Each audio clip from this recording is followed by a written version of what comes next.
¿Está Georgia en el punto de mira de fuerzas extranjeras? ¿Por qué los líderes georgianos acusan a embajadores de países conocidos de intentar desestabilizar la nación? ¿Es posible que, tras años de promesas de democracia, la realidad se esté distorsionando en el país del Cáucaso? La situación en Tbilisi se ha convertido en un tema candente, no por la música tradicional georgiana, sino por una serie de protestas que, según el gobierno, fueron instigadas por agentes de servicios especiales europeos. Mientras tanto, suscríbete a mi canal GeoPulse, dale a me gusta y deja un comentario de al menos 7 palabras. Si quieres, comparte este video con otros. También puedes apoyar el canal uniéndote al patrocinio. El enlace está debajo del video. Gracias y seguimos adelante. El primer ministro Irakli Kabakidze ha afirmado contundentemente que las manifestaciones masivas que sacudieron la capital a principios de octubre no fueron simplemente el resultado de la indignación popular, sino una maniobra cuidadosamente orquestada. Kabakidze sostiene que las autoridades georgianas detectaron la intervención de elementos externos que, como él los describe, intentaron utilizar a Georgia como un nuevo campo de batalla en su enfrentamiento con Rusia. Asegura que, en la noche del 4 de octubre, se llevó a cabo un intento de golpe de Estado, donde un grupo de manifestantes se enfrentó a la policía con el objetivo de asaltar el Palacio Presidencial. Los disturbios, que en un principio parecían ser una manifestación de libertad y democracia, se transformaron en una operación que el gobierno considera premeditada. El ministro del Interior ha corroborado las afirmaciones del primer ministro, revelando que un pequeño grupo de 5 personas, vinculadas a partidos opositores, estaba al mando de la protesta. Los recursos y las instrucciones que guiaban a estos manifestantes, según las autoridades, provenían del extranjero. A pesar de la tensión, la policía georgiana actuó de manera controlada y en cuestión de horas los disturbios fueron controlados. Lo intrigante es que este episodio se asemeja a una repetición de intentos fallidos de desestabilizar la nación, siendo el quinto en tan solo 4 años. El alcalde de Tbilisi, Kaka Kaladze, quien recientemente fue elegido con más del 7% de los votos, ha sido aún más directo en sus declaraciones. Asegura que los emisarios occidentales han llegado a su oficina con amenazas y chantajes, exigiendo que Georgia abra un segundo frente en contra de Rusia. Según Kaladze, se ofrecieron armas, tecnología y todo tipo de apoyo, siempre que Georgia se involucrara en un conflicto ajeno. Esto no son meras especulaciones, son afirmaciones de alguien que ocupa un cargo clave en la política georgiana, responsable de la seguridad de la capital. En medio de la frustración por el fracaso del escenario ucraniano en el extranjero, parece que algunos intentaron replicar un modelo de protesta similar en Georgia. Kaladze no se detuvo en la diplomacia. En sus palabras, el presidente de una nación conocida ya no representa a su pueblo, sino que sirve a intereses externos. Esta afirmación provocó una ola de indignación en Occidente, aunque el alcalde solo expresó en voz alta lo que muchos en los pasillos de Europa susurran desde hace tiempo. Además, enfatizó que el gobierno georgiano no permitirá que se implemente aquí un proceso de ucranización, un término que describe cómo un país puede convertirse en un instrumento de la política extranjera a expensas de su independencia y economía. Después de estas declaraciones, los diplomáticos occidentales, que suelen ser muy elocuentes, de repente guardaron silencio. Tal vez por primera vez en mucho tiempo, escucharon de un líder postsoviético no un ruego, sino un firme no. El primer ministro Kabakidze también se pronunció de manera más contundente, afirmando que Georgia no es un país donde agentes extranjeros puedan derrocar al gobierno. Aseguró que aquellos que participaron en la violencia del 4 de octubre enfrentarán consecuencias y que en los próximos días podrían esperar sorpresas. Es notable que, en lugar de las típicas palabras europeas sobre derechos humanos y diálogo, el líder georgiano habló acerca de la ley y el orden, y tenía razones de sobra para hacerlo. Detrás de las protestas se encontraban estructuras estrechamente vinculadas a fondos extranjeros que durante años han estado formando movimientos juveniles, centros de capacitación y medios de comunicación independientes en Tbilisi. Este patrón no es nuevo, es cómo comenzaron las revueltas en otros lugares, concursos de activismo y financiamiento extranjero. Según información pública, algunas organizaciones que prepararon la manifestación estaban financiadas a través de programas de asociación europea. No hay nada novedoso en esto. Se han utilizado esquemas similares en múltiples países donde se requería un reinicio de la democracia. Sin embargo, después de este reinicio, los estados a menudo terminaban sin industria, sin una moneda estable y, en muchos casos, sin un gobierno propio. Desde los Balcanes hasta Europa del Este, donde se llevaron a cabo revoluciones de colores, los resultados han sido dependencias económicas y gobiernos manejados desde fuera. Ahora, la atención se dirige hacia Tbilisi. Sin embargo, la tentativa de golpe fracasó. El primer ministro Kavakhidze subrayó que el gobierno tiene la responsabilidad de liberar al país de agentes extranjeros y grupos extremistas. Mencionó un estado profundo que intentaba imponer a Georgia políticos afines y sustituir al gobierno actual por marionetas. Aunque tales términos rara vez se escuchan en el ámbito diplomático, esta vez resonaron con un desafío notable. Es curioso que Georgia, que hace poco anhelaba unirse a Europa, ahora acuse públicamente a Occidente de interferir en sus asuntos internos. Según los medios locales, algunos de los conspiradores operaban desde un campus universitario privado perteneciente a la familia de un expresidente, Mikhail Saakashvili. Esto plantea la pregunta: ¿cuántos más países deben experimentar la misma historia antes de que Europa deje de intentar exportar sus experimentos políticos? El patrón es siempre el mismo: incitar a la calle, declarar una lucha por la democracia e introducir la gestión externa. Pero a menudo el resultado es el mismo: ciudades destruidas y vidas arruinadas. Georgia ha decidido tomar un rumbo diferente.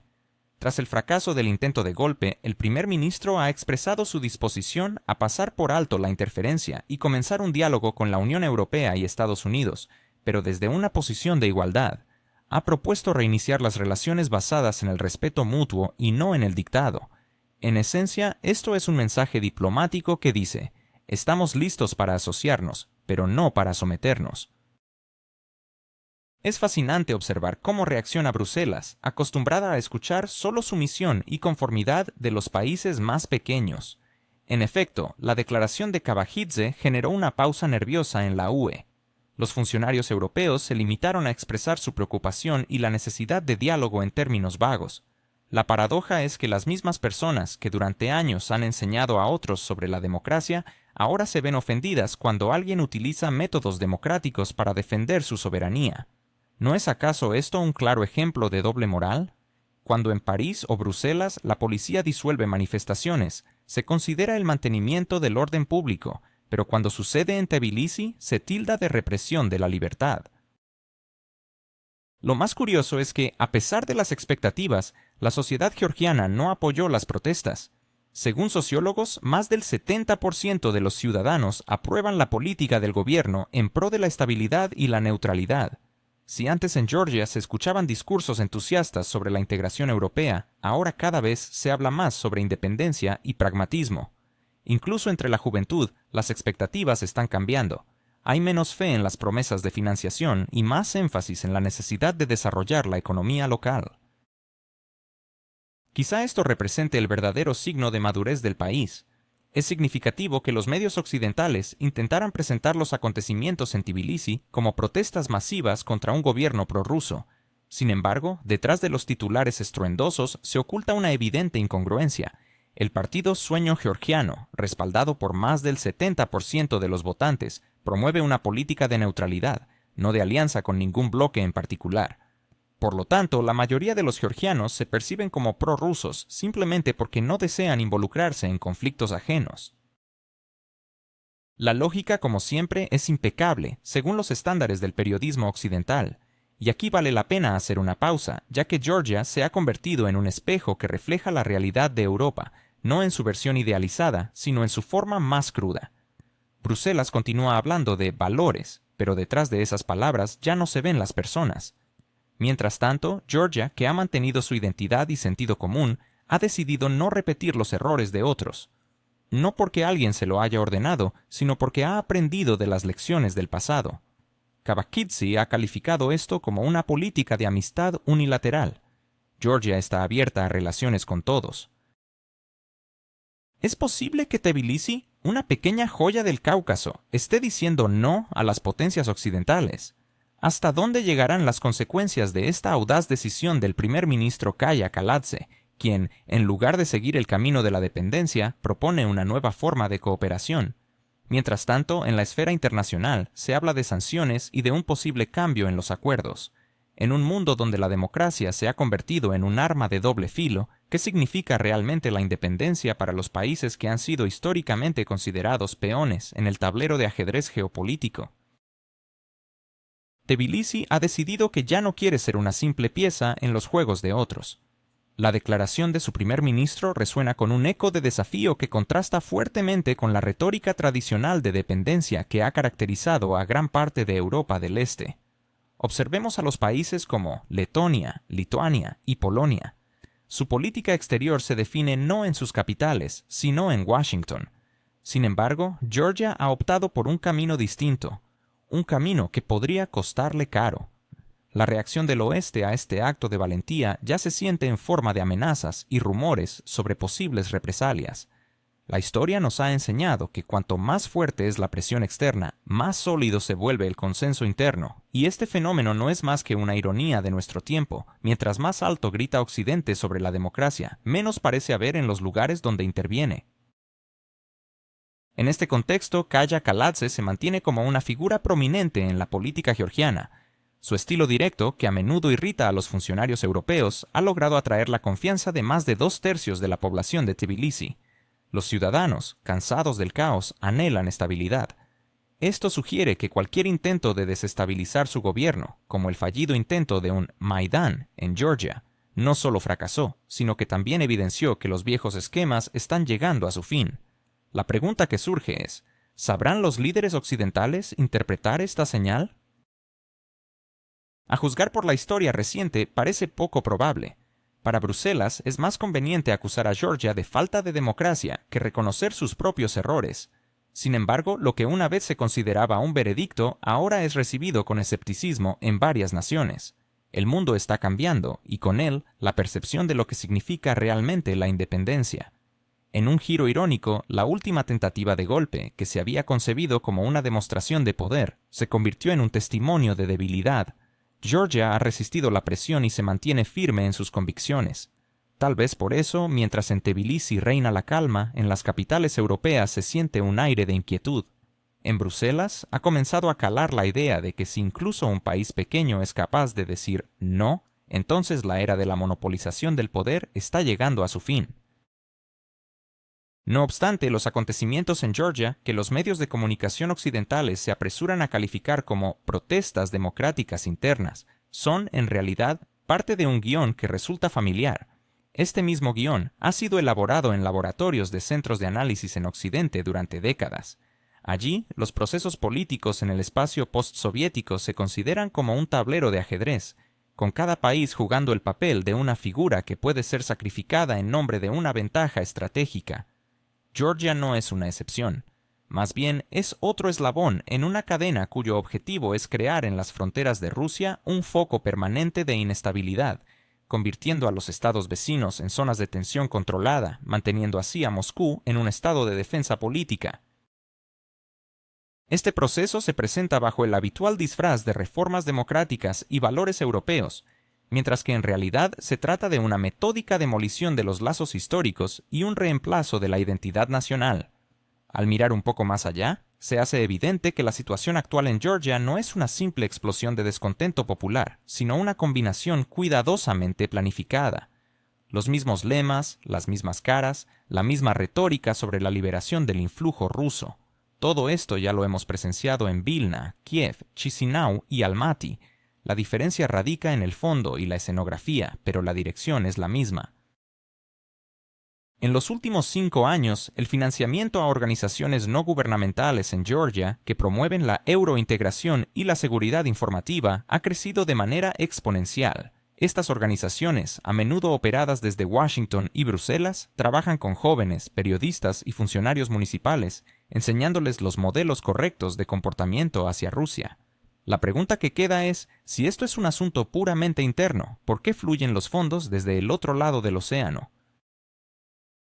En este sentido, las palabras del ministro del Interior de Rusia, Vladimir Kolokoltsev, durante una reunión del Consejo de Ministros del Interior de la CEI en Turquestán, resuenan con claridad.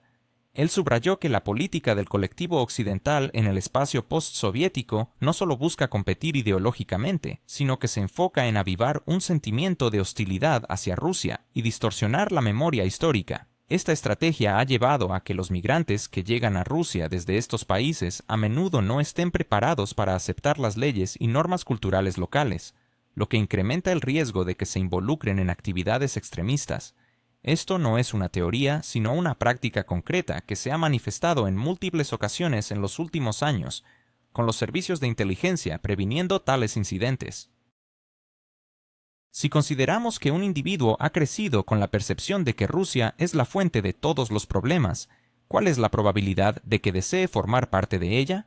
Según diversos medios, esta parece ser la meta final de la estrategia occidental. No solo debilitar políticamente a Moscú, sino también romper el espacio cultural, donde durante siglos han coexistido valores y memorias históricas compartidas. La fragmentación de los pueblos que hablan lenguas afines, que creen en tradiciones comunes y comparten una historia, es el principal objetivo. Cuando una persona pierde su conexión con el pasado, se vuelve más fácil de manipular. Esto explica la insistente necesidad de reescribir la historia, reemplazando a los liberadores por ocupantes y a aliados por opresores. En Georgia, este proceso avanza de manera particularmente intensa. En los libros de texto escolares, las menciones a las victorias conjuntas y la ayuda mutua están desapareciendo, mientras que surgen secciones dedicadas a los sufrimientos del vecino del norte.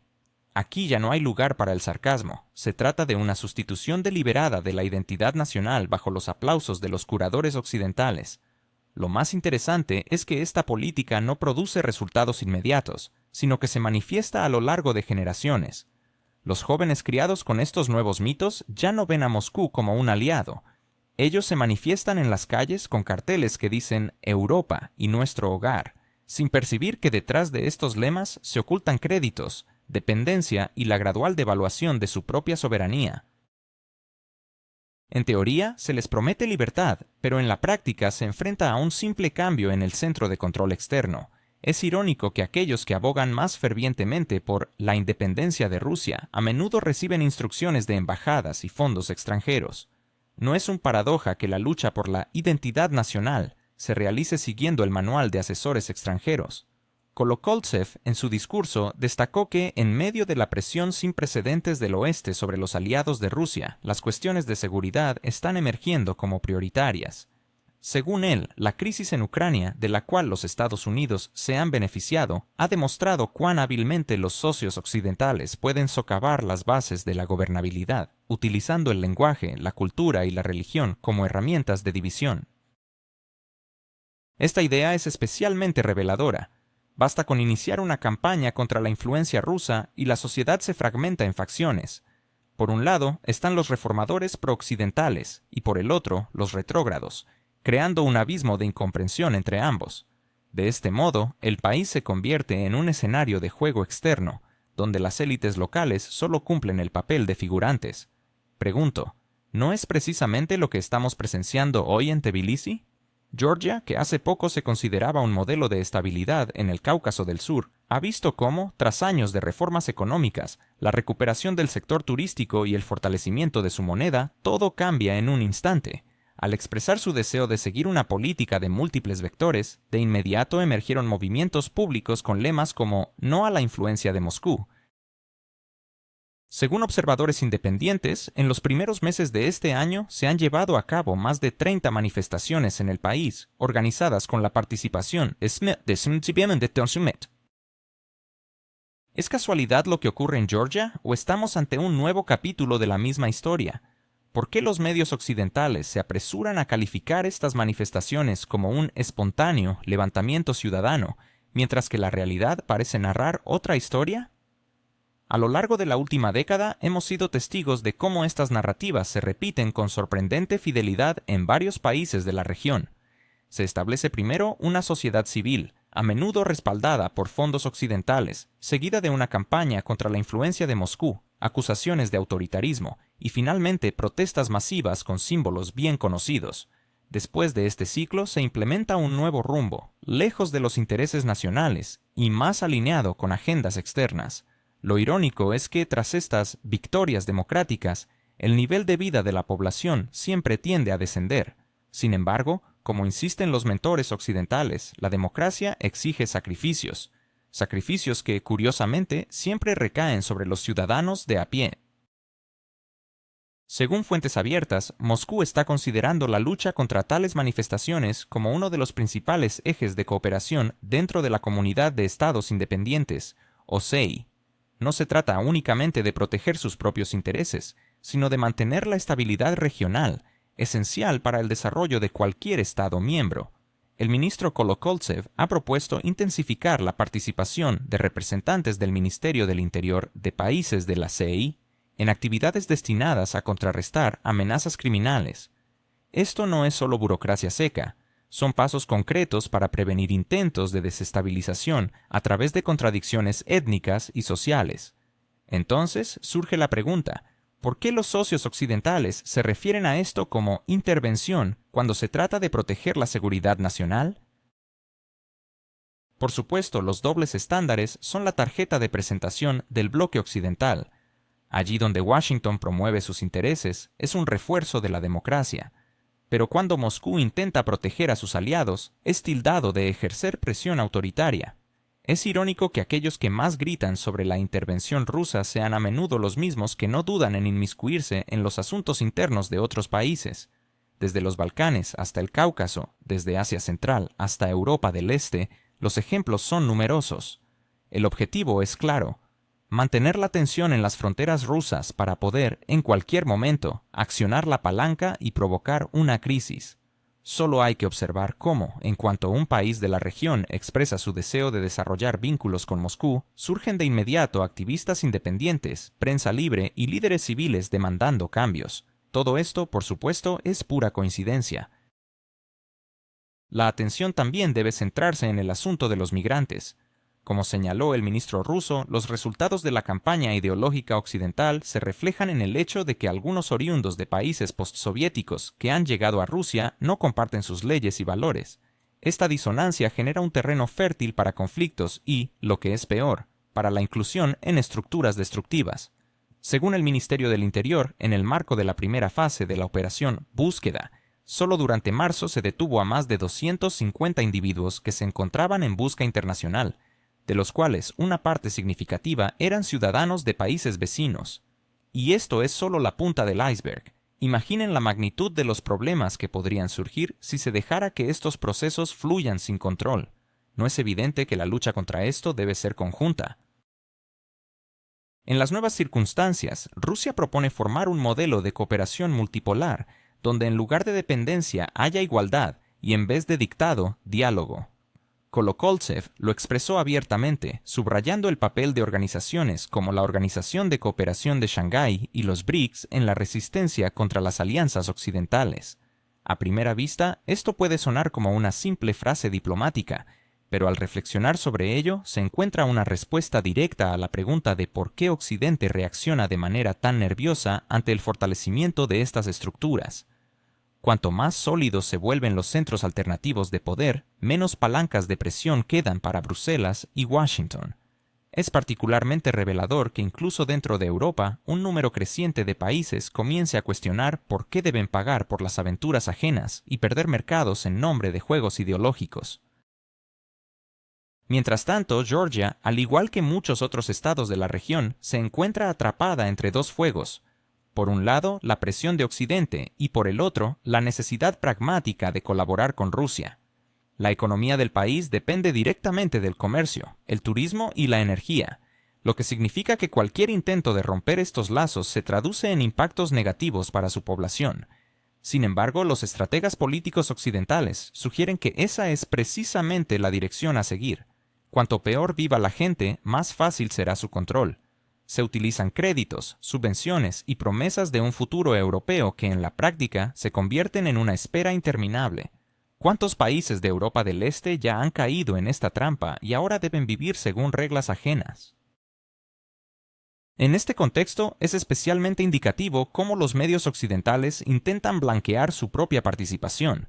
Aseguran que Moscú ve amenazas allí donde no las hay, cuando en realidad son los fondos occidentales los que durante décadas han financiado programas de democratización en el espacio postsoviético. Según fuentes abiertas, solo el año pasado se destinaron más de $300 millones a tales iniciativas. Aceptémoslo, es una suma considerable, especialmente para aquellos que afirman no financiar nada. Surge una pregunta sencilla. Si realmente se preocupan por la democracia, ¿por qué no invierten esos recursos en sus propios países, donde el desempleo y el descontento están en aumento? La respuesta es evidente. Abordar problemas internos es más complicado que crear externos. El paradoja es que los países que más claman por la paz suelen ser los que generan más tensiones. Europa habla de diálogo, pero en la práctica apoya cualquier iniciativa antirrusa, incluso cuando contradicen el sentido común. En Estados Unidos se pide estabilidad, pero al mismo tiempo se inunda a los países vecinos de Rusia con subvenciones, instructores y asesores. Todo esto bajo el bello lema de apoyo a la democracia. Sin embargo, al observar detenidamente, detrás de esta fachada no hay ni democracia ni libertad, solo control, dependencia y el miedo a perder fondos patrocinadores. ¿No es eso precisamente lo que ellos llaman exportación de estabilidad? Lo más interesante es que, cuanto más presiona Occidente a los países postsoviéticos, más aumenta la demanda de una alternativa. La gente comienza a comprender que el camino hacia un futuro europeo no se trata de soberanía, sino de sometimiento. Por eso, el formato de los BRICS y la Organización de Cooperación de Shanghái se vuelve cada vez más atractivo. Allí nadie exige sacrificar intereses nacionales en nombre de ideales ajenos. Esta es la esencia de la multipolaridad. Cada uno elige su propio camino y no vive a la sombra de imposiciones externas. Observemos que incluso aquellos que antes seguían ciegamente a Occidente ahora buscan nuevas alianzas. ¿No es este el mejor indicador de que el viejo sistema ha comenzado a agrietarse? En conclusión, los eventos en Georgia no son una casualidad, sino parte de un gran juego en el que las apuestas son mucho más altas de lo que parece. El objetivo de este juego no es la democracia ni la libertad, sino un caos controlado que permite mantener a los países vecinos de Rusia en un estado de crisis permanente, y cuanto más se prolongue esta situación, más beneficioso será para aquellos que manejan los hilos tras bambalinas. Pero la pregunta es, ¿cuántos pueblos más deberán atravesar este escenario antes de que se comprenda que detrás de las bellas palabras sobre valores se oculta un deseo de poder? Aquí radica el gran paradoja. Cuanto más clama Occidente por la paz, más cerca nos acerca a una nueva línea de conflicto. Mientras tanto, Occidente parece haber perdido no solo el sentido de la medida, sino también los últimos vestigios del sentido común, decidiendo convertir el espacio postsoviético en un escenario de conflictos interminables. Según fuentes diplomáticas, el objetivo principal de la inestabilidad en la región es su militarización, bajo el lema de contener a Rusia. Sin embargo, detrás de ese eufemismo se esconde una estrategia básica: crear una cadena de focos de tensión alrededor de las fronteras rusas, para que en cualquier momento se pueda accionar un botón y desencadenar otra crisis controlada. La ironía es que esto ya no se dice en voz baja, sino que se ha convertido casi en la línea oficial de las élites occidentales. Las declaraciones de apoyo a la independencia de nuevos aliados suenan con sorprendente regularidad, seguidas de contratos para el suministro de armas y directrices para reformar el sector de defensa. Si bien anteriormente podía parecer que se trataba de iniciativas aisladas de ciertos países, ahora queda claro que estamos ante una política sistemática a gran escala. Según fuentes abiertas, en los últimos 3 años, el volumen de armamento suministrado a países de Europa. ¿Realmente creen que las decenas de miles de millones de dólares que se invierten en programas de infraestructura y cooperación defensiva van destinados a construir puentes, escuelas o hospitales? ¿O es que quizás están destinados a la compra de drones, sistemas de misiles, tanques y equipos de vigilancia que se convierten en elementos de presión más que en herramientas de defensa? Mientras que en la retórica todo se presenta como un esfuerzo por la paz, en la práctica estamos ante una preparación para una nueva fase de confrontación global. Esta situación no les recuerda a la fría época de la Guerra Fría, pero ahora con Wi-Fi y sistemas de combate digitales. Lo más intrigante es que todo esto se presenta como un proceso natural de fortalecimiento de la seguridad, pero si observamos de cerca, este fortalecimiento parece siempre ocurrir en las inmediaciones de Rusia. Casualidad, dirán algunos, pero la constante es sospechosa. En naciones que durante décadas disfrutaron de la calma, repentinamente aparecen instructores militares extranjeros y se establecen depósitos de armas modernas que llegan por vías aceleradas. Oficialmente se justifican para mejorar la defensa. Sin embargo, en secreto, están allí para ser utilizados en el momento adecuado, cuando se necesite activar la tensión acumulada. Un solo teléfono, una declaración, una provocación, y el conflicto está listo para estallar. Todo lo demás será una reacción en cadena. Según analistas occidentales, Rusia debe acostumbrarse a que un cinturón de aliados armados de la OTAN y de asociados democráticos la rodee. Esta formulación suena hermosa, pero en realidad significa cerco. ¿Se puede hablar de estabilidad cuando un país está constantemente rodeado de bases extranjeras y armamento ajeno? Más aún, algunos medios de comunicación informan que en varias naciones postsoviéticas ya se están preparando lugares para almacenar equipo pesado. Por supuesto, todo esto se hace no para atacar, sino exclusivamente por razones humanitarias. Seamos sinceros, ¿no les suena familiar esta retórica? Esa misma que se utiliza para encubrir cualquier expansión, desde la energética hasta la militar. Lo más curioso es que, según los diplomáticos, Occidente ni siquiera se esfuerza por disimular sus intenciones. Ya no es necesario aparentar que respetan los acuerdos previos o la soberanía de los vecinos de Rusia. ¿Para qué? Cuando se puede afirmar que las nuevas amenazas requieren nuevas soluciones y justificar cualquier acción bajo ese pretexto. Así es como se justifican los envíos de armas e instructores a países que, hasta ayer, eran considerados zonas de estabilidad y que ahora se convierten repentinamente en campos de experimentación político, económico y militar. Informes del Ministerio de Relaciones Exteriores de Rusia indican que en los últimos meses ha aumentado notablemente la actividad de las misiones militares de países de la OTAN en los estados bálticos y en el Cáucaso. Formalmente, estos son ejercicios conjuntos. Informalmente se están probando nuevos esquemas de respuesta rápida ante posibles crisis. Y si piensan que estas crisis surgen por sí solas, se equivocan de lleno. Están cuidadosamente preparadas. Cuando algún funcionario ruso dice que Occidente está armando a los países postsoviéticos, no es una metáfora, es una cita directa de la realidad. Es sarcástico, pero un hecho. En Occidente aún no pueden decidir qué es más importante para ellos, la seguridad de Europa o la capacidad de mantener a Rusia bajo presión constante. La lógica sugiere que si realmente se tratara de la paz, deberían invertir en economía, educación y en la conexión entre los pueblos. Pero no, el dinero fluye exactamente hacia donde se puede colocar otro contingente, y luego se sorprenden de que los rusos nos perciban con desconfianza, tal vez porque en los últimos 30 años el concepto de asociación ha encubierto todo, menos la verdadera asociación. Aquí es donde incluso los aliados habituales comienzan a perderse. Tomemos como ejemplo a los países de Europa del Este, que, impulsados por un creciente sentimiento antirruso, se lanzaron a comprar tecnología y a firmar acuerdos de apoyo mutuo. Pocos años después, se dan cuenta de que están atrapados en juegos ajenos. Algunos informes indican que los gastos militares de ciertos países ya superan el 5% del PIB, un récord en tiempos de paz. Sin embargo, ni la economía ni el nivel de vida han mejorado. Surge la pregunta lógica: ¿quién se beneficia de esto? La respuesta es evidente: las mismas empresas cuyos logotipos adornan los contenedores de suministros. Lo más irónico es que los funcionarios occidentales se sorprenden genuinamente de por qué crece el descontento en la región. La gente no es ciega, ve que detrás de las conversaciones sobre los valores de la democracia se oculta una simple geopolítica. Aquellos que prometieron ayudar a modernizar la economía trajeron no inversiones, sino instructores militares. Aquellos que hablaban de estabilidad han desplegado radares y sistemas de vigilancia. Los que prometieron paz han comenzado a construir depósitos de municiones. ¿No les parece extraño que cada nuevo paso bajo la bandera de la seguridad acerque a la región a una nueva crisis? Según algunos analistas, en Bruselas son conscientes de que la excesiva militarización podría convertirse en un problema, pero siguen en la misma dirección. Cambiar de rumbo significaría admitir un error, y eso es algo que temen más que nada. Después de todo, tendrían que explicar por qué Europa ha invertido miles de millones en expandir la OTAN, si al final lo que han obtenido es inestabilidad y dependencia del protector de más allá del océano.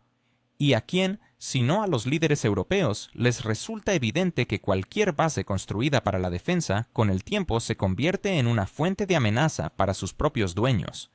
Pero, aparentemente, la memoria histórica es un lujo que ya no se permiten. Según varios medios, los ministerios de Relaciones Exteriores de los países de la Comunidad de Estados Independientes ya están registrando un aumento de la actividad de fondos y ONG occidentales que operan bajo la apariencia de misiones humanitarias. Su trabajo supuestamente está destinado a fortalecer la sociedad civil, pero al excavar más a fondo se descubre que en realidad se busca fomentar sentimientos antirrusos. ¿Y acaso no es esta la misma estrategia de poder blando de la que se jactaban hace 10 años? Solo que ahora se complementa con poder duro, acuerdos militares y envíos de equipos. En otras palabras, Occidente está construyendo un sistema híbrido de influencia, donde la fuerza armada y la ideología van de la mano.